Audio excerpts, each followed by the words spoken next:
कलसूम नवाज की मैयत से नवाज शरीफ मरियम का खिलवाड़। सियासी फायदे की खातिर मां और बीवी की मैयत का तकद्दुस भी भूल गए। पाकिस्तानियों के नाम फारूक मलिक बंगिश का खुला खत। हार्ले स्ट्रीट के अंदर से आंखों देखा हाल। आज सुबह 9 बजे मैं बड़ी मुश्किल से 79 हार्ले स्ट्रीट पहुंचा। तमाम दरवाजे बंद थे, कहीं से अंदर जाने का कोई रास्ता नहीं था। खुशकिस्मती से मुझे लंदन के एक मारूफ सर्जन स्पाइन कंसल्टेंट डॉक्टर इलामशी अंदर ले गए, जिन्होंने 2006 में मेरी सर्जरी करके मुझे मुस्तकिल माजूरी से बचाया था।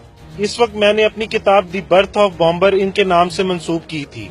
कलसूम बाजी कई हफ्तों से कैबिन 3D में मौजूद हैं। इनकी नर्स बल्गारियन नजात बरतानवी खातून है, जिनका नाम मिस अंडरिटा है। ये नाम मैंने इनके नेम बैंड से पढ़ा। मैं कंफर्म करता हूँ कि कलसूम बाजी अब इस दुनिया में नहीं है और इनका इंतकाल हो चुका है और डॉक्टर इसका शरीफ खानदान को बता चुके हैं। गालबन ये हार्ले स्ट्रीट क्लिनिक का पहला वाकया है कि एक मुर्दा जिस्म को वेंटिलेटर और महंगी तरीन मशीनों पर रखा हुआ है। एक खतरनाक साजिश के तहत बनाया हुआ एक मंसूबा। मुस्लिम लीग नून का कोई वर्कर या कोई भी शख्स हार्ले स्ट्रीट क्लिनिक आना चाहे तो वो मेरे नंबर 004478884678 पर राब्ता कर सकता है, लेकिन कोशिश करेंगे दोपहर 3 से शाम 6 बजे के दरमियान आए। नवाज शरीफ और इसकी काबिल नफरत बेटी मरियम सफदर को दुखी खातून की मैयत से खिलवाड़ करने पर शर्म आनी चाहिए। जानवर हैं ये लोग। हार्ले स्ट्रीट क्लिनिक पूरे का पूरा नवाज शरीफ खानदान ने बुक किया हुआ है। नवाज शरीफ, मरियम और साहबजादों के सिवा किसी भी पाकिस्तानी को इस फ्लोर पर जाने की इजाजत नहीं, जहां कलसूम नवाज की मैयत करोड़ों रुपए की मशीनरी पर रखी हुई है। एक प्राइवेट बरतानवी कंपनी को ठेका दिया हुआ है, जिसमें सारे सिक्योरिटी गार्ड्स नॉन एशियन हैं,